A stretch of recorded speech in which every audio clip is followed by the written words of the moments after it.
Hello my darlings, this is video 4 and today we're going to talk about your cells. So your cells have receptors. So basically you would probably relate more to if Betty has a horrible jumper and somebody says, Betty, your jumper's awful. Well, Betty's brain and receptors will take that information and they're going to work out what they're going to do. So they'll either go, Betty's got a horrible jumper, are we going to laugh or are we going to cry? And then Bert will say, yeah, we're going to laugh today. So that's how you would know it. But you can also say things to your body and it will do it. And we are going to use this process in a way to get rid of negative thoughts that people say to you so that you don't keep storing them. So what we're going to do, if somebody was to say to you, oh, you're ugly, what you're going to do is just simply say, body, ignore the last remark that I'm ugly and replace it with, I am beautiful. As simple as that. The next thing that I wanted to go through was what is required of you as a spiritual person. So all of these, you don't need to do them all at once. This was done probably over sort of 6-7 months with me. So I'm just going to go through them so that you know what's coming really.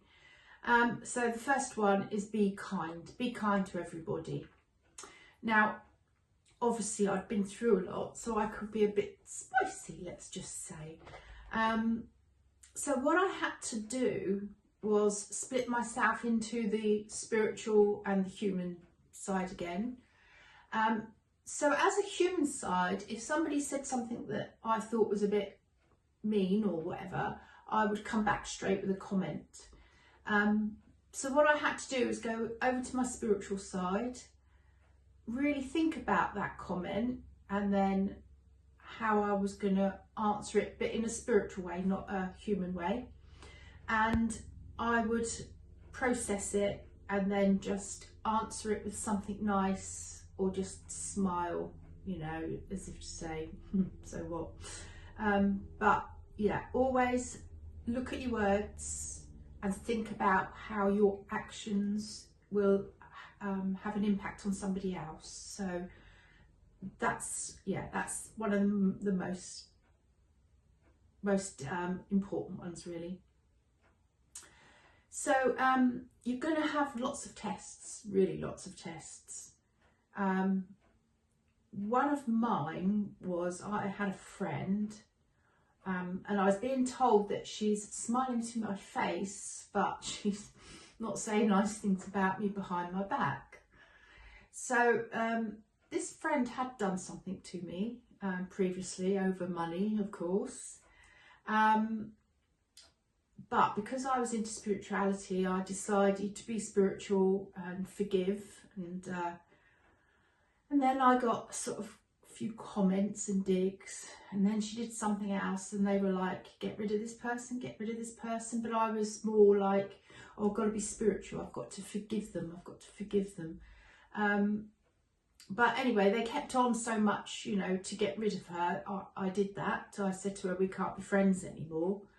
And the next day, I have to say, it was such a relief that I didn't have to sort of put up with that anymore. So when you are tested, sometimes you won't understand why, but it's a test and also it will be for your good. So if you can, always try and stick to the fact that, you know, this is for your higher good and you may not understand it at that moment. But just stick with the spiritual side and you'll pass through the test. But yeah, that was a good thing. Once I'd done it, I didn't realise how much it was affecting me. The second one, exercise. Now, I didn't exercise and the thought of it was like, oh, for God's sake. Your body naturally gets rid of negativity, negative energy through exercise. It also raises your vibration and your masculine energy.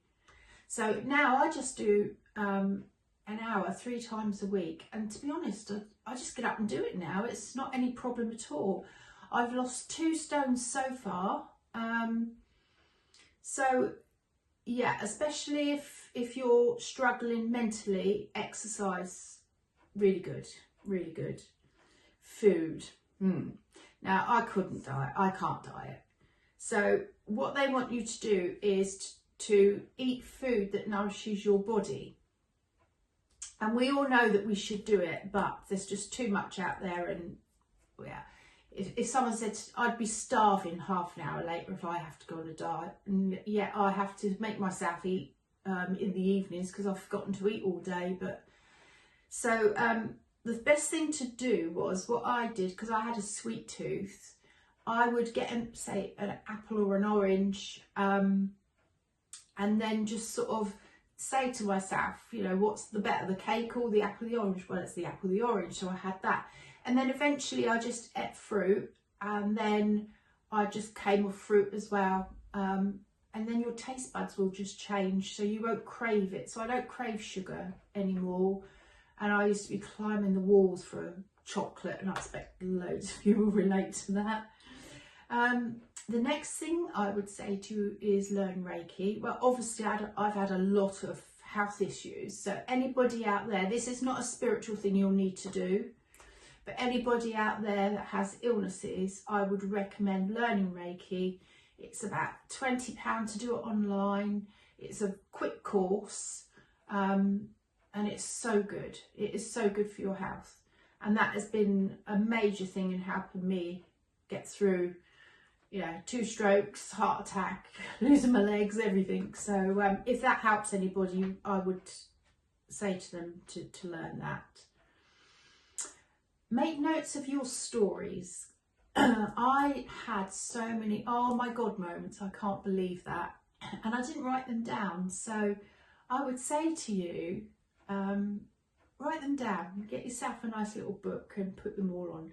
So I'll give you one of my stories. So obviously when I lost the use of my legs, I was having spasms all the time, and then they did finally, after months, sort of calm down a bit. But what would happen is my muscles in my legs would just like solidify sometimes, and then I'd just be stuck like a statue and I couldn't walk. So it made me really nervous about going out. So anyway, I'd seen this spiritual church I wanted to go to, and I'm like, I'm going, and then I'd be like, oh, say if I solidify, say if I have a seizure, and I'd back out. And then one day I just said, I'm going this time, I'm going. So as I left, I went, I hope you're proud of me, talking to them upstairs. And so I go to the church and I sit in the corner, and the evening goes on and the lady finishes, and I didn't get any messages. And she's just thanking everybody. And then she said, oh, the lady in the corner next to the wall. And I'm like, what, me? And she's like, yes, you. And they went, well done. I was gobsmacked. So you'll have so many of those lovely moments. I didn't think to write them down, and I really wish I had now, because I've forgotten a lot of them, but there's loads of them. So that's another thing that I would say to you. The other thing is be thankful. Not for your Mercedes, not for your Gucci dress. This is the basics. When they want you to be grateful and thankful, you know, we have clean water, lovely warm homes, you know, we can go and get food, family, you know, whatever is in your life, be grateful. And the other thing is, they would like to, if you have gifts, so like I can do Reiki, so I would do Reiki on some friends, or, you know, if you want to volunteer, anything like that, or if you haven't got time and you don't want to do healing, give money to charities. Now, I know a lot of people say, oh, the CEOs get a lot of money. There is one called Charity Water, and 100% of your donations will go to that. I mean, just sort of sit and think what it is like for somebody to have no clean water. I mean, I know the they get the leeches on the back of their throat, they're vomiting, diarrhea and all that is regular things for them. So I just do £5 donation. I don't miss it, I can get away with it, and I would, you know, ask you to look at charities and just donate a £5 if you can afford a £5. And that is, you know, something that they would be looking for as well. So that's all the things that I can think of that might be coming up for you, and I hope they're helpful tips, and I will see you in video 5. Bye.